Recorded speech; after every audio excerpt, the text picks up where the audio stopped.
안녕하세요. 생생한 현장감과 깊이 있는 분석을 더한 이 시각 뉴스 마포스퀘어의 문희정입니다. 마포스퀘어 1부에서는 현재 가장 이슈가 되고 있는 정치와 경제 뉴스 전해드리고 있는데요. 2월 25일 화요일 마포스퀘어 1부 양정대 기자의 정가 이모저모로 시작하겠습니다. 500원으로 즐기는 나만의 커피. 원두 쇼핑몰 헝그리 커피. 최정상급 로스터가 1년 이하 최고급 뉴크롭 생두를 로스팅해 즉시 배송해드립니다. 대량 구매 시 가격이 할인됩니다. 검색창에 헝그리 커피를 검색하세요. 헝그리커피.com. 헝그리 커피에서 원두를 구매하시는 분들께는 차량용 국민TV 스티커 2매를 함께 보내드립니다. 얼마나 더 속아봐야 정신 차리실 건가요? 네? 이제 그만 당할 때도 됐잖아요. 중고차 팔 때만큼은 차넷이 제가 받고 팔 수 있게 도와드리겠습니다. 중고차는 차넷, 가격 비교 차넷. 우와, 전국 400명의 전문 딜러에게 무료로 내 차를 평가받을 수 있네. 국민TV 여러분 차를 차넷에서 제대로 평가받고 보상받으세요. 내 차 팔 때 차넷, 제가 받네 차넷. 우와, 내 차 제가 받고 친구 친지 모두 함께 차넷에서 팔고 주유 쿠폰 받고. 중고차는 차넷. 비교할수록 올라간다. 차넷 내 차 가격 비교 서비스. 1688-8249 1688-8249를 눌러주세요. 옥션 모터스에서도 차넷을 만나보세요. 한국일보 정치부 양정대 기자 연결돼 있습니다. 양 기자님 안녕하십니까? 네, 안녕하세요. 예. 오늘 김상곤 경기도교육감이 기자회견을 열겠다고 했다가 취소를 했지요? 예, 그렇습니다. 예. 어떻게 봐야 할까요? 어제 사실 국회 출기자들은 밤중에 굉장히 바빴습니다. 김상곤 경기도교육감하고 새정치연합 지금 중앙운영위원장을 맡고 있죠. 안철수 의원이 회동을 했다. 이런 소식이 전해지면서 그 회동 사실을 확인하고 또 회동에서 무슨 얘기가 오갔는지 이걸 확인하느라고 어제 야당 출입기자들은 굉장히 바빴었는데요. 네네. 다들 아시다시피 김상곤 교육감이 지금 경기지사 후보로 거론이 되면서 야권 후보로 거론이 되면서 민주당 쪽이나 특히 이제 새정치연합 쪽에서는 실제로 자당 후보로 김상곤 교육감을 내세우기 위해서 굉장히 공을 들이고 있는 건 이미 알려진 사실 아닙니까? 네. 김상곤 교육감이 경기도 교육감 3선에 도전을 할지 아니면 경기지사 쪽으로 도전을 할지 이것이 이제 최대 야권 내에서는 지금 경기지사 선거를 둘러서 최대 변수 중에 하나가 이미 돼 있는 상태인데요. 어제 회동에 대해서 일단 안철수 의원 쪽이나 또 김상곤 교육감 쪽이나 당초에 예정돼 있던 만남이었다 이렇게 지금 설명은 하고 있습니다. 네네. 당초 예정돼 있던 만남이었고 그 만남에서 안철수 의원 쪽에서 구체적으로 새정치연합 후보로 입당을 해서 새정치연합 후보로 출마를 해달라 이런 요청이 있었던 것 아니냐 이런 질문들에 대해서는 양쪽 다 그런 세부적인 얘기는 없었고 다만 안철수 의원 쪽에서 역할을 해달라 이런 주문은 있었다 이렇게 지금 이제 확인은 해주고 있는데요. 당초 오늘 김상곤 교육감이 기자회견을 예정을 했다가 갑자기 이렇게 취소를 했습니다. 이걸 두고 이제 여러 가지 해석들이 나오고 있는데요. 일단 두 가지 측면을 좀 고려를 해야 될 텐데, 저번에 한번 말씀을 드렸습니다만은 김상곤 교육감은 사실 진보적인 성향의 학자군 중에서도 굉장히 원칙론자로 알려져 있고요.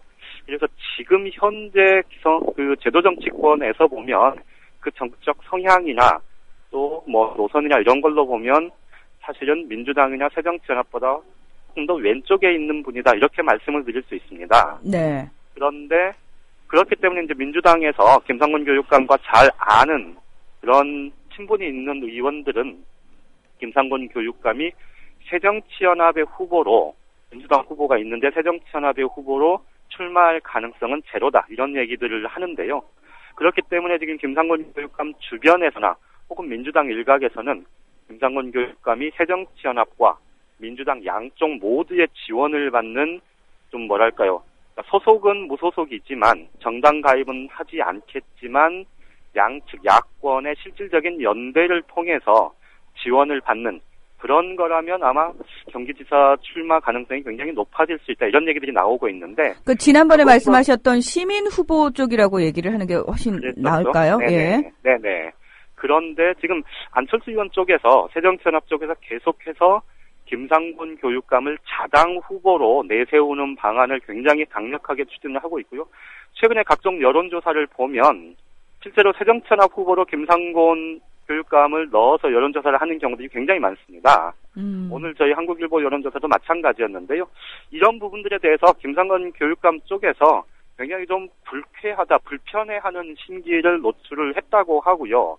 실제로 오늘 당초에 그 기자회견을 통해서 하려고 했던 얘기도 내가 특정 정당 후보로 그 야권의 특정 정당 후보로 경기도 교육감을 버리고 경기지사로 하는 일은 없을 거다. 이런 입장을 표명할 거다. 이런 얘기들이 굉장히 많았습니다. 네네. 네, 그런 소식이 전해지면서 안철수 의원이 좀 급하게 김상곤 교육감과 만나는 약속을 요청을 했고, 그래서 두 사람이 만났고, 그 부분에 대해서 김상곤 교육감이 안철수 의원 쪽에 대해서 좀 너무 이렇게 여론 플레이 하는 거 아니냐, 이런 부분들에 대해서 가지고 있었던 그런 좀 불편한 감정을 어쨌든 좀 일부 해소를 했고, 그래서 오늘 안철수 의원도 기자들을 만나서 여러 가지 얘기를 하고 있으니 지켜봐 달라는 정도로만 지금 얘기를 했다고 하는데요.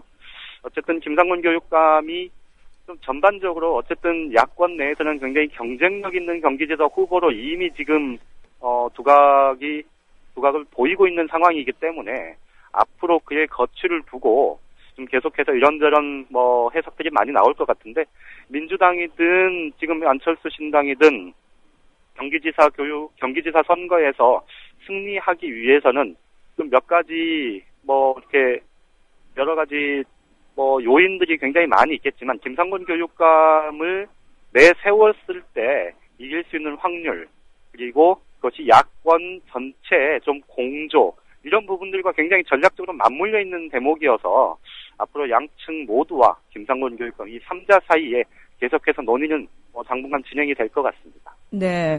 이렇게 유력한 후보가요, 정작 야당 간의 싸움이라든지 전략 부재로 낙마하는 그런 불행한 일은 좀 없었으면 좋겠다라는 생각을 하게 됩니다.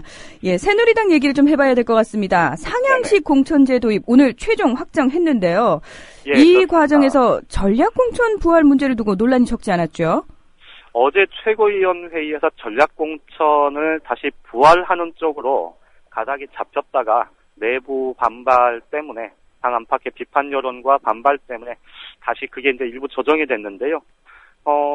지금 전략 공천이라고 하면 대체로 청취자분들이 다들 짐작을 하시겠습니다만은 당 지도부에서 이쪽 후보는 좀 우리 쪽 후보가 너무 상대방에 비해서 좀 경쟁력이 떨어진다. 그리고 특히 이제 지금 우리나라 정치가 지역 구도가 굉장히 고착화되어 있는 그런 상황이어서 새누리당 같으면 사실 호남 쪽에서는 승리 가능성이 그렇게 높지 않은 경우들이 굉장히 많지 않습니까? 네. 그러다 보니까 이제 당 지도부가 조금 경쟁력 있는 후보, 그리고 전략적으로 이 사람은 좀 당선을 시킬 수 있는 쪽으로 가야 되겠다.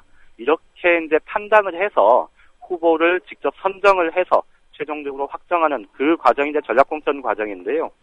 이게 당 의원들 사이에서는 18대 공천 때 친박계가 대거 공천에서 탈락을 했었고요. 그리고 19대 총선 때는 또 박근혜 대통령이 비상대책위원장을 하는 과정에서 사실은 비박계, 비주류 의원들이 또 비주류 유력 후보들이 대거 공천에서 탈락을 했었는데, 이것 때문에 새누리당 의원들 사이에서는 사실 공천을 받는 문제, 이 공천과 관련해서 굉장히 좀 어떻게 보면 알러지 반응을 보인다고 해야 될까요? 네. 그런 것들이 굉장히 큽니다. 그러다 보니까 이 전략 공천을 제도를 유지를 하고 있으면 결국은 당 지도부가 누가 되느냐에 따라서 자신들의 의정 활동에 대한 정당한 평가, 국민들에 대한 평가, 자신의 경쟁력, 이런 것들과 무관하게 당 지도부와의 친소 관계, 이런 것들로 해서 좀 자의적인 판단에 따라서 공천이 이루어질 가능성이 있다. 이런 부분들에 대한 좀 부담, 또 압박 이런 게 굉장히 크기 때문에 전략공천을 이번 참에 아예 없애고 전면적으로 상향식 공천으로 가자. 이제 이렇게 주장을 해왔던 겁니다. 네. 그런데 이제 당 지도부 입장에서 보면 사실은 전략공천이라는 게 뭐 말씀드렸듯이 지역이나 또는 인물군이나 이런 걸로 봤을 때 사실은 그 상향식 공천이 저번에도 한번 말씀을 드렸습니다만은 굉장히 좀 그 지역 토호 세력, 지역 토착 세력이나 혹은 경쟁력과 실질적인 본인의 능력이나 그런 것과 무관하게 금권이나 조직을 잘 동원할 수 있는 사람들이 유리한 구도일 수도 있거든요. 네. 그러다 보면 당 지도부 입장에서는 네, 양 기자님. 양 기자님. 본선 경쟁력은 네네. 부족한 그런 후보들이 이제 나갈 가능성이 때문에 전략공천 제도가 필요하다 이렇게 본 건데요. 이 부분과 관련해서 어제 최고위원회의에서는 전략공천이라는 용어를 우선공천 이렇게 바꾸고 실질적인 내용은 이전 전략공천하고 똑같게 최고위에서 이제 의결이 다시 됐습니다.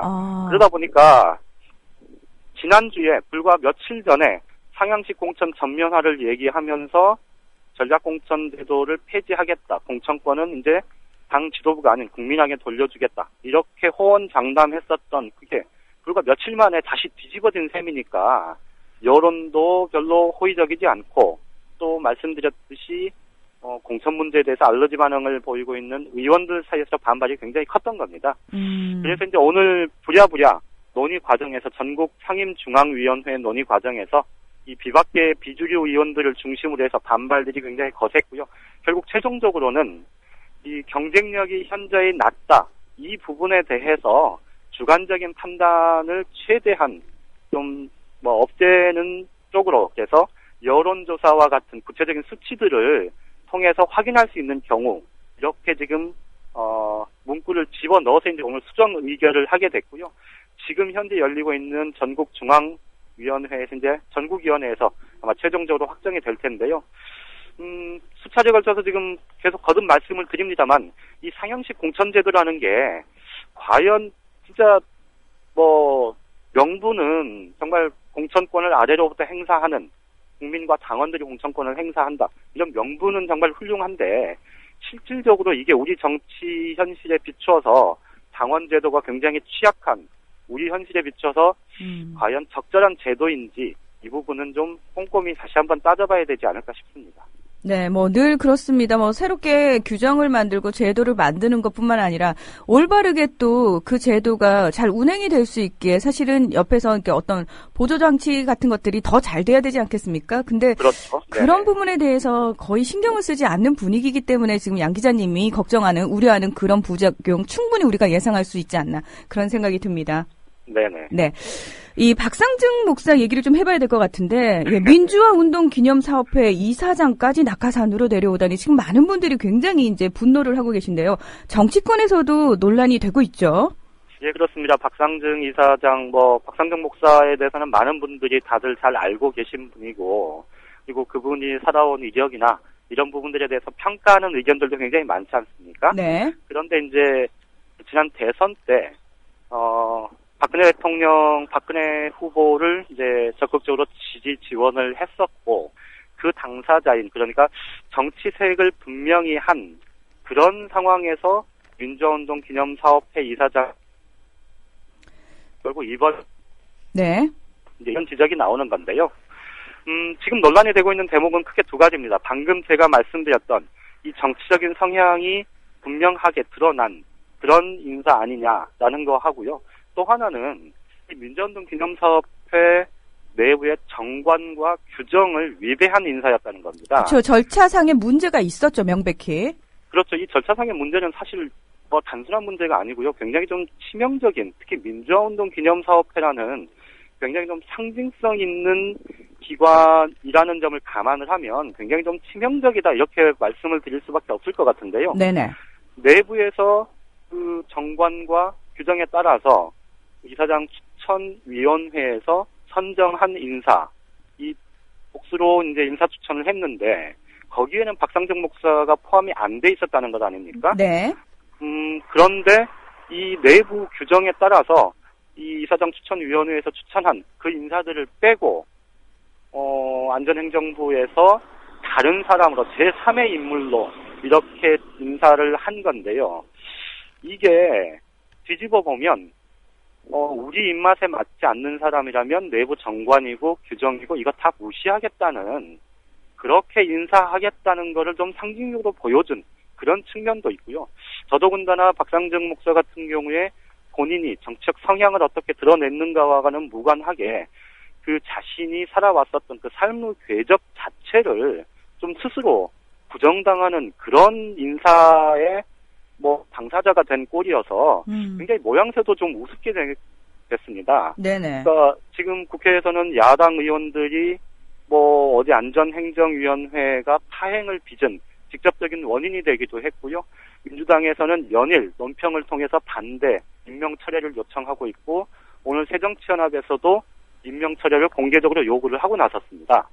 이게 이제 물론 국회의 동의를 구하는 그런 사안은 아니겠지만 야권에서 이렇게 반발하고 있는 와중에 또 국회 파행의 한 요인이 되기도 하는 이런 상황이라면 좀 본인 스스로가 좀 결단을 하는 게 그나마 자신에 대해서 평가하고 있는 많은 분들한테 좀 덜 실망을 주는 것 아니냐, 이런 얘기들이 나오고 있고요.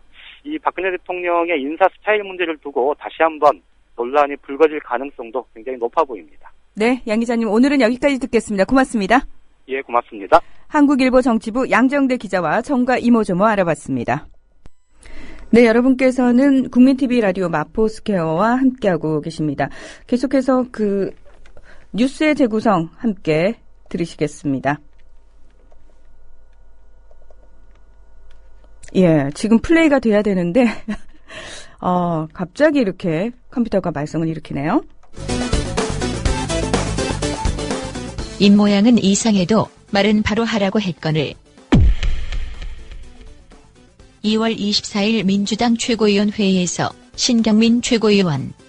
한 의원은 국정원이 그럴 리 없다 하고 다른 의원은 중국 후진국을 말하더니, 이렇게 좀 선진국이 안 된 국가들 사이에서는요, 자기들이 정부기관에서 발행한 문서가 이제 나중에 문제가 생기면 우리는 그런 적 없다고 발뺌하는 경우가 종종 있습니다. 네. 그러면 이상은 김진태 새누리당 의원 인터뷰. 이번에 윤상현 수석이 민변 변호사와 주한 중국 대사관 영사부 사이의 커넥션을 말하고 나섰습니다. 자꾸 심양청 영사관의 문제를 삼는데, 제가 정말로 문제를 삼아야 될 때는 주한 중국 대사관의 영사부다. 그래서 제가 보기에는 이 몇 가지를 보면 주한 중국 대사관 영사부가 뭐가 이게 민변하고 어떤 커넥션이 있는 것 같은 느낌을 말입니다. 이상은 2월 21일 윤상현 새누리당 원내수석부대표의 국회 발언. 외교 문제를 일으킬 심각한 도전적 발언입니다.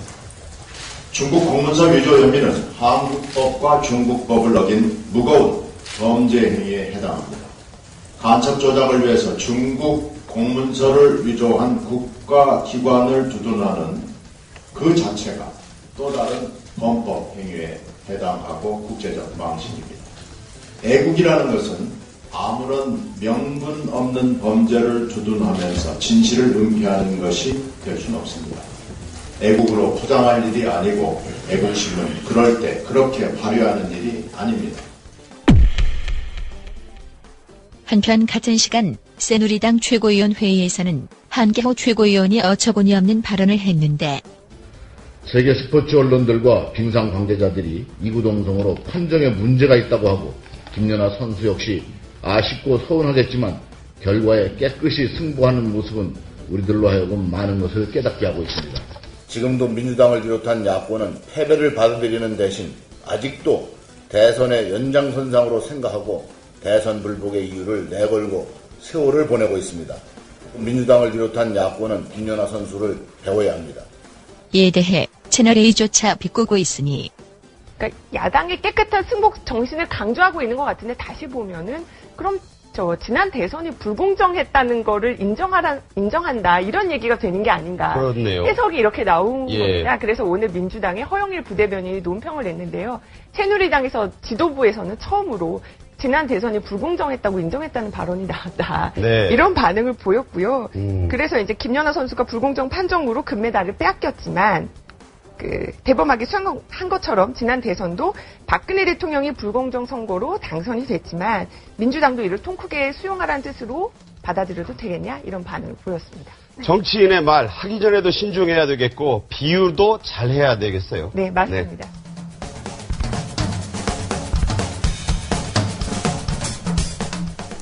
자, 이번에는 오늘의 경제 뉴스 함께 들어보겠습니다. 김광수 경제연구소의 길경식 연구이사 연결돼 있습니다. 이사님 안녕하십니까? 네, 안녕하세요. 예. 금융당국이요, 한진해운과 현대그룹 또 동부그룹 등에 대한 구조조정을 강력히 요구하고 있다고 하는데요. 이 위기의 그룹들에 대한 정부의 조치가 계속되고 있습니다. 잘 진행되고 있는 건가요? 일단은 먼저 오늘 정부에서 경제혁신 3개년 계획을 발표를 했습니다. 네. 내용을 보면 여러 가지 내용들이 있는데, 실질적으로 여러 가지, 백화점식으로 기존에 나왔던 정책들을 이렇게 취합해 놓은 것들이 굉장히 많이 보이고, 실질적으로는 근본적인 문제를 해결하기가 어려울 것으로 보여져요. 왜냐하면 지금 경제에 굉장히 큰 발목을 잡고 있는 문제는 오히려 이제 경제나 이익 자체의 문제도 물론 있지만 더 중요한 건 이제 정부의 구조개혁 문제라든지 어떤 근본적인 제도의 문제인데 그런 것들에 대해서는 접근을 하지 않고 임시 방편적인 어떤 자금 지원이라든지 특정 산업의 육성이라든지 이런 부분에만 좀 초점이 맞춰져 있거든요. 네. 이 금융당국에서 이 구조조정, 그러니까 이런 그룹사들에 대한 구조조정도 마찬가지로 좀 부분적인, 임시 방편적인 그런 사안들이 굉장히 많아서 근본적인 문제 해결은 굉장히 좀 어려울 것으로 보여지고 있어요. 지금 앞에서 말씀하신 한진해운이라든지 현대그룹, 동부그룹 이런 데들은 지금 채권단 그리고 정부로부터 자금 지원을 약속받은 상태이고 그 대가로 이제 자산을 매각하든 어떤 방법을 통해서 재무구조 이제 개선을 하라라는 이제 약정을 한 상태라고 할 수가 있거든요. 네네. 어쨌든 그러면서 이제 금융당국에서는 지난해까지는 어떤 대기업의 구조조정에 전력을 다했다라고 하면 올해부터는 중견 기업들을 본격적으로 손봐야 할 상황이다라고 이야기를 했다라고 합니다. 일단 이렇게 우리나라에 이제 정부도 빚이 많다 그러고 가게도 빚이 많다라고 이야기를 하는데 기업도 마찬가지로 빚이 엄청나게 많이 있습니다, 지금. 이게 언제부턴가 우리나라의 차입 경영이 마치 선진 금융 경영 기법인 것처럼 이제 그런 분위기가 확산이 되면서 빚들이 엄청나게 폭증을 했는데요. 네. 우리나라 한국의 이제 비금융 민간 기업의 부채 비율 같은 경우에는 2013년도 6월 말 현재로 311%입니다. 이게 2002년도에는 247%였다가 이제 계속해서 차츰차츰 높아져서 300%를 이제 넘어섰는데, 즉, 자본보다 부채가 훨씬 더 많은 상황이고, 총 부채액이 1,760조 원인데 반해 자본은 566조 원밖에 되지 않습니다. 한 3분의 1 정도밖에 안 되는 거죠. 네. 근데 다른 나라하고 이 수치를 좀 비교를 해보면요. 미국 같은 경우에는 비금융 민간 기업의 부채 비율이 2008년도 금융위기 때에 일시적으로 높아져서 92%대까지 갔다가 2012년도에는 다시 이게 62%로 낮아졌습니다. 즉 부채보다 오히려 자본이 더 많은 상태라는 거죠. 그러니까 2008년도에 굉장히 큰 위기였는데 그때의 빚이 일시적으로 증가했었을 때도 오히려 부채보다도 자본이 많았었고 지금도 거의 자본이 부채보다 2배 가까이 많은 상황이다라고 할 수가 있습니다.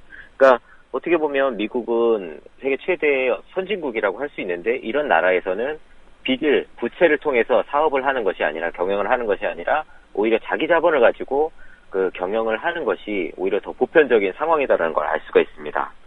일본 같은 경우에도 비슷한데요. 2001년도에는 여러 가지 일본 같은 경우도 부동산 버블이 꺼지면서 위기 상황을 맞이해서 2000년도 초기에 고이즈미가 이제 개혁을 하기 시작할 때는 부채 비율이 좀 높았었습니다. 297%. 근데 이게 전체 기업의, 비금융 기업에 대한 거였고, 일본의 이제 주력 산업이라고 할 수 있는 제조업만 따로 떼놓고 보게 되면, 제조업 같은 경우에 2001년도에 162%였다가 이게 2012년도에는 172%로, 127%로 많이 낮아졌고요. 네. 비제조업 분야가 좀 높았습니다. 422%로 이제 부채 비율이 좀 높았던 것이, 이게 2012년도에는 이제 188%까지 낮아졌는데, 이게 이제 일본 같은 경우에는 기업들이 대부분 상업용 토지에 투기를 많이 하다 보니까 부채 비율이 높아졌고, 부동산에 투기됐던 투자가 됐던 분들이 부실화가 되면서 그 기업들이 굉장히 좀 위기를 겪었었던 거거든요. 근데 지금 2000년대 이후, 그러니까 1990년대 후반 이후서부터 일본이 장기 불황 속에 있잖아요. 네. 이렇게 장기 불황 속에 있는 이유 중에 하나가 기업들이 가지고 있던 부채가 그대로 부실화되면서 이것을 구조조정하는 게 좀 빨리 이루어졌었으면 조금 더 경기 회복을 속도가 빨라질 수 있었는데 이 구조조정이 계속 지연되면서 장기 불황 기조가 계속 이어졌던 거라고 할 수가 있습니다. 우리나라도 그렇게 볼 때 조금 일본하고 비슷한 상황이다라는 걸 알 수가 있어요. 지금 그러니까요. 기업도 그렇고 가게도 그렇고 정부도 그렇고 부채가 굉장히 많은 상황인데 지금 그 가계의 소득 상황도 그렇고 기업의 경영 상황도 그렇고 굉장히 투자된 부분, 빚을 내서 투자한 부분들이 어떤 수익을 내기보다는 계속해서 좀 부실화가 되어가고 있는 경향이 있기 때문에 이 부채들이 본격적으로 이제 부실화가 시작될 경우에 이미 시작된 부분도 있지만 더 이제 전체적으로 부실화가 진행될 경우에는 이것들을 어떻게 빨리 구조조정하느냐가 문제가 될 것인데 그 기업 분야 같은 경우에는 그 덩어리가 크고 어쨌든 기업이기 때문에 부채나 이런 것들을 내는 어떤 경영 기법 같은 것들이 있지만 가게에는 이 부실이 발생했을 경우에 그거를 구조조정하는 것이 실질적으로 굉장히 어렵습니다. 또 가게 같은 경우에는 단위는 작지만 숫자가 굉장히 많이기 때문에 네네. 정부에서 이것을 모두 통제한다는 것이 굉장히 좀 어렵고요. 그렇죠. 그렇기 때문에 우리나라 같은 경우에 지금 이제 앞으로 계속 이 경제 전반적으로 상황이 안 좋은 상황이 계속 지속이 된다라고 하면 기업뿐만 아니라 가게까지도 굉장히 좀 어려움이 지속될 수밖에 없을 것으로 보여지는데요. 일단 이 우리나라 기업들 같은 경우에 기업들 상황을 보려면 회사채 시장 상황을 통해서 기업들의 상황을 좀 알아볼 수가 있는데 지금 앞에서 말씀드렸던 그 동부라든가 한진해운, 그 현대상선 이런 기업들은 대부분 회사채가 수익률이 그 2013년도 9월에서 10월 달에는 20%에서 30%까지 갔었습니다. 네. 보통 회사채 시장에서 수익률이 7%가 넘어가면 그 위험한 기업이다라고 이제 인식을 하게 되는데 그걸 훌쩍 넘어서 20%에서 30%까지 육박을 했었던 거거든요. 근데 이게 올해 들어서는 이제 10% 내외 수준으로 어느 정도 안정이 되어 있는데 이 안정이 된 것은 이 회사채 수익률이 올라갔던 회사들이 이제 회사 사정이 나아져서 회사채 수익률이 다시 안정이 된 것이 아니라 정부에서 이제 회사채 신속 인수제라는 것을 시행을 해서 이 회사채들을 많은 부분들을 이제 인수해 줌에 따라서 그런 부분들이 좀 안정이 돼 있는 상황이라고 할 수가 있습니다. 그러니까 근본적인 문제가 해결된 것이 아니라 그 일부분 임시 방편으로 이제 정부에서 일종의 지급 보증이라고 할 수가 있겠죠. 빚을 네. 돌려막기 할 수 있는 이제 그 급전을 되어져서 이런 부분들이 지금 임시적으로 그 막아져 있는 상황인데 더욱더 큰 문제는 뭐냐 하면 지금 여기 두산건설이라든지 동부그룹이라든지 아니면 한진해운 같은 기업들이 지금 위기에 처해 있는 상황이 어떤 일시적인 상황이라든지 그 어떤 회사의 개별 회사의 잘못이다라기보다는 그 경제 구조 전체적인 틀의 문제가 좀 있다라는 겁니다. 무슨 이야기냐면 중국에서는 계속 값싼 물건들이 들어오고 미국이나 유럽, 일본 등의 선진 기술은 아직 따라가기엔 좀 어려운 그런 상황에서 조금 눌려 있는 상황이다라고 할 수가 있는데. 네, 이 부분에 대해서 자세히 설명을 지난번에 해주셨죠. 네. 예. 더 이제 문제는 지금 이 회사채 신속 인수제의 48%가량이 만약에 전체 신속 인수제가 부실이 될 경우에 48%가량은 국민의 빚으로 다시 떠안을 수밖에 없게 되는데 또 지금 내외부적인 충격에 의해서 이런 그룹들이 동반 파산할 위험이 굉장히 좀 높은 상황이다라고 할 수가 있습니다. 그래서 이런 부분들을 좀 근본적인 문제 해결도 하지 못한 상태에서 중견 그룹도 국가에서 네네. 나서서 구조조정하겠다라고 하는 게 조금 우려스럽습니다. 네, 오늘 말씀 고맙습니다. 네, 감사합니다. 국민TV